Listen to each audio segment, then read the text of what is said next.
Okay, happy sine die. This has been an extraordinary session. I want to thank everybody who's been working so hard on this, particularly all our hard-working legislative staff that makes all this possible late at night.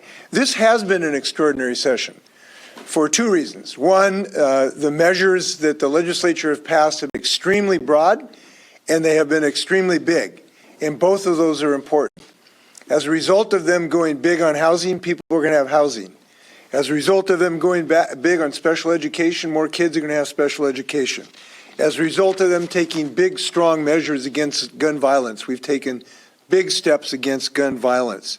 As a result of moving forward on clean energy, we're putting people to work while fighting climate change big time as well. So this has really been a historic session. In talking about the specifics, I want to start with housing because it's something I started in my first discussion with the legislature about. I asked the legislature to go big on housing, and they did. They went big on housing so people can go home. What they appropriated is in the realm of $1 billion. That is an enormous expansion of previous investment in housing. And importantly, it's basically what I asked them to do in this biennium in my original proposal. So I am delighted at the progress we made on housing. We wish we could solve this in 24 hours. But we've now set the resource base to really move forward at scale to attack homelessness in our beautiful state. Now, they also passed much needed policies, as you know, to increase housing density so we can build more housing. They passed measures so we can speed up permitting. We've passed measures to eliminate the backlogs in construction. This was a big-time housing session of the Washington State Legislature, and I appreciate the progress that we are making. In guns, in gun violence, big-time action in 3 measures: banning assault weapons, making sure people had safety training before they bought a firearm, and requiring a 10-day waiting period, as well as a third bill for manufacturer's liability. They move forward in a way that I think is significant and real and common sense. These measures have been proven to work, and I'm appreciative of the courage of legislators to step up the plate in this regard. I also appreciate their work in making appropriate reforms to our police pursuit law to give police officers additional discretion, additional instances when they can pursue potential offenders. They came together to have a better balance on this issue, and I think it was in the right direction. I appreciate everybody working so hard on it. On reproductive freedom, the legislature acted, and they needed to, because the Republican Party is continuing to assault this freedom interest, the freedom of choice of women in the state of Washington. They passed a shield law to protect women from the intrusion of other states. They enhanced data protection so that people could not have their data shared. And importantly, they improved equitable access by eliminating out-of-pocket insurance costs for abortions. Now, importantly, they also authorized our acquisition of mifepristone through our Department of Corrections, which has been proven to be an important step forward to make sure that Trump-appointed judges cannot intrude on the women's right of choice in the state of Washington. I particularly want to thank Senators Kaiser, Cleveland, and Representative Slatter and Bateman for their work in this regard. I want to mention climate for 2 reasons. One, I was at Earth Day at Mount Rainier yesterday, absolutely beautiful, but the rangers told me that we have lost fully 1/2 of all of the glacier ice on Mount Rainier is gone, just during my lifetime or shortly longer than my lifetime. Incredible changes we're seeing in our state. We need to take action, and fortunately the legislature did. They took action to make investments over $2 billion of money generated by our Climate Commitment Act. I believe this is going to improve lives long term, and it's going to improve jobs. Just give you an example how this is happening. I was in Yakima a few days ago where I was talking to the Perry Institute, about 100 folks who are going to be electricians. At the same time, we were permitting a solar panel farm in the Yakima Valley. We are creating jobs big time. We are giving our children a shot at a healthy planet to live on, and we're doing it because Washington State is leading, and we're leading the country in this regard. They also improved our ability to cite facilities for clean energy and transmission lines. They added climate resiliency to the Growth Management Act, and they're supporting the development of people with skill sets to actually do this work with our Climate Corps and other proposals. I want to thank Senator Wynn, Representative Fitzgibbon, Dewar, and Slatter for their lead on these multiple bills. Now, obviously, tonight there was a failure to pass a Blake fix, and that needs to happen. It is unacceptable to me. It is unacceptable to the state of Washington to decriminalize drugs. And in the absence of passage of a bill, that's what would happen in the state of Washington. We expect the Washington State Legislature to produce a bill that will not decriminalize drugs, will provide measures for treatment, and will provide some sanction for those who fail to accept treatment. This is my expectation. It is the expectation of the people of the state of Washington. Tonight, we had 43 representatives willing to step up to the plate. They were all Democrats. Not one single Republican helped on this so that we wouldn't decriminalize drugs. Not one. I'm disappointed by that. We need more votes, and we need to hammer out a bill that can pass. That needs to happen before July 1st, because at that point, we would not have a law on the books. So it is our expectation legislators will get to work on this and get this job done. Anything else is not acceptable to the state of Washington. So with that, happy to take your questions. Governor, you mentioned the expectation on Blake. Do you plan on calling a special session now or soon? I mean, what's your timeline on this? We need legislators to quickly talk to one another as rapidly as possible and fashion something that has the number of votes to pass the Washington State Legislature. And we have to have that agreement. We have to act on it before July 1st. And it is our expectation that they will start those discussions as soon as that makes sense to do so. Have you talked to the leadership to find out if there's the willingness to do that right away, or I've talked to leadership, and I'm confident that they will start discussions as soon as they can to try to find the requisite votes to move on this. Both leadership parties do not accept decriminalization. I'm confident that they, at least in the Democratic side, I talked to them tonight, that they want a bill. And they know we have to have more work to get more votes. Again, we had 43 Democrats. There was no help from the Republicans. I hope that that will improve. So are you saying that the timing of when a special session called depends on when they strike a deal or like have a deal? Yes, because you need to have the votes to make a special session meaningful, obviously. But we need them to get the votes. We need them to fashion a provision that will satisfy the things I'm talking about.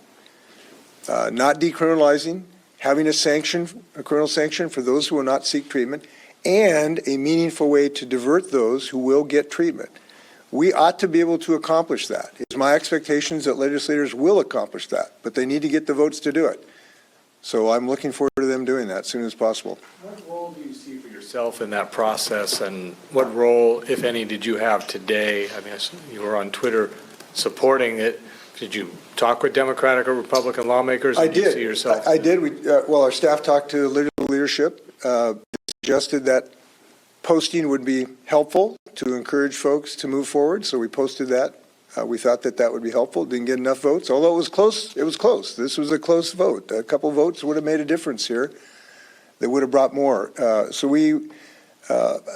was led to believe that we would have the votes earlier in the day.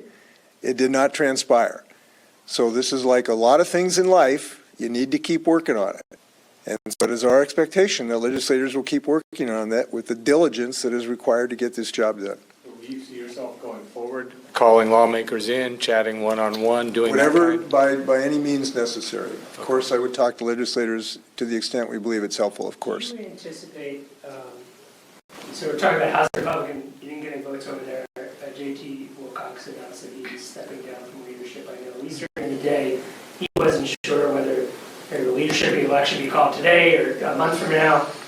Do you see that sort of transitionary area? Do you think that will make finding a vote compromise or getting the votes harder? Hope not. We need to have that discussion. Having leadership would help. And as I've said, we could use more Republican help to get this job done. So I'm hoping that that'll happen.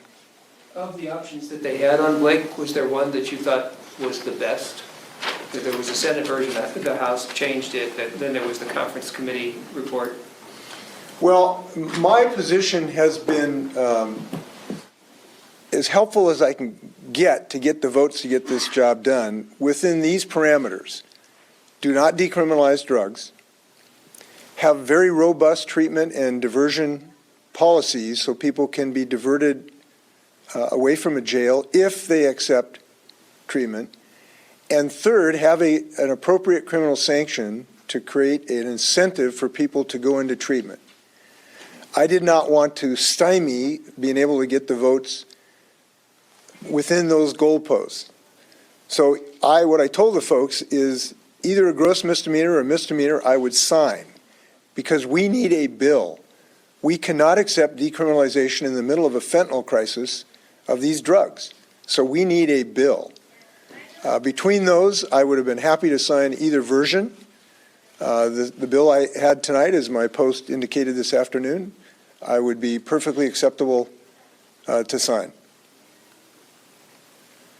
Anything else? Well, the assault weapons ban, I understand you may be signing it as early as Tuesday. Do you have a date for that? I do not have a date. We'll sign it as soon as we can. So I don't have a date right now. Is there anything in the operating or transportation budget that you can't live with, that you might take out with a line item veto?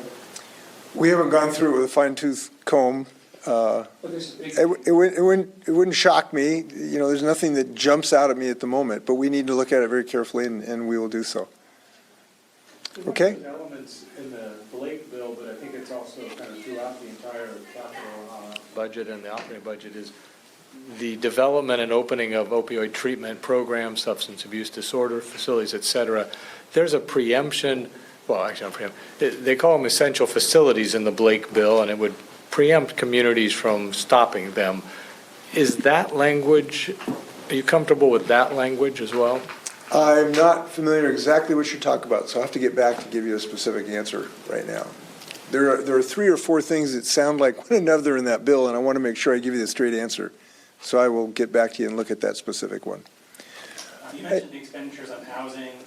Early in the session, you were pretty unhappy with the Senate version of capital budget and housing. Can you talk a little bit about how you've come along on the proposal that passed and in the attempts, sort of the hopes of sustaining that funding into the future?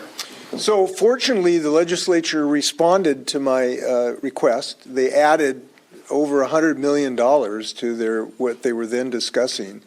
So the needle moved substantially in the right direction, and now we have over $1 billion of investment. So that's pretty close to what I had suggested for the first biennium. Some, puts and takes in various programs, but roughly what I was asking them for. So the way I judge this is the legislature delivered during this biennium pretty much what I had asked them to deliver in the final analysis. Now, I had proposed a mechanism to have funding for out years for the next 2 bienniums as well. They did not take that path, so that means that we'll need to come back in the next biennium and continue these investments. But I'm very pleased. This is a huge increase in our investment, and it's needed. This is the scale that we needed. You can't solve this for nickels and dimes. And so I'm just very delighted that they got to where I wanted them to go. A little different mechanism, but they got there. Are you interested in a ballot measure in 2024 when the electorate might be friendly? Haven't thought through that. Just haven't thought through that. But right now, I'm just celebrating a win tonight, which is $1 billion worth of housing. Look, we, as I've been saying, our state is better than this. To see people living in encampments is just too painful, both to them and Washingtonians. And I'm pleased we're making progress. We have provided housing for over 500 people now living on our right-of-ways. We've closed quite a number of encampments with more to come. I was in the International District just a couple days ago with something where there were 200 tents a couple months ago. There's just a couple left. We've had amazing progress, but we need to keep that up. And now that we won this effort, we will have the dollars necessary to keep that effort up, continue to close these encampments, which we are doing, and we will continue to do at an accelerated pace. So I'm happy about setting up for future success. Governor, You're almost to your quota here, I mean. You got to start charging. The next one's $5, okay? This issue with Blake in a special session, how's that going to affect your decision about a fourth term or not? Have that weighing over you? Do you have to wait till that session's over? Do you think that would affect the ability to get agreement if they knew you weren't running for a fourth term or you were running for a fourth term? You want me to be offered as a sacrifice to the legislators? Is that a human sacrifice? Is that what you're suggesting? I draw the line at certain things. No, it won't. It should not affect that decision. Governor, the transportation budget has money for major programs that you wanted to delay. Are you worried about the expenditure of that money and whether or not it's sustainable? Well, let me revise your question. I didn't want to delay those projects, okay? Okay. And the reason is we didn't see a way to have a sustainable budget in the out years. We had to make priority decisions. I am concerned about the out year ability to deliver these projects on the scale and the time frame that the legislators wanted or have suggested in this budget. I am concerned about that. I think that it is likely there will have to be priority decisions about which ones move at which pace, and the legislators worked with us to include provisos you will see in the budget that set up a work group to try to create those priorities. So I think you can anticipate that, in several years out, maybe years 4, 5, 6, that legislators are going to have to make some hard decisions about which ones move forward and which ones maybe get paused. But those will be the legislators taking some responsibility, not just the governor.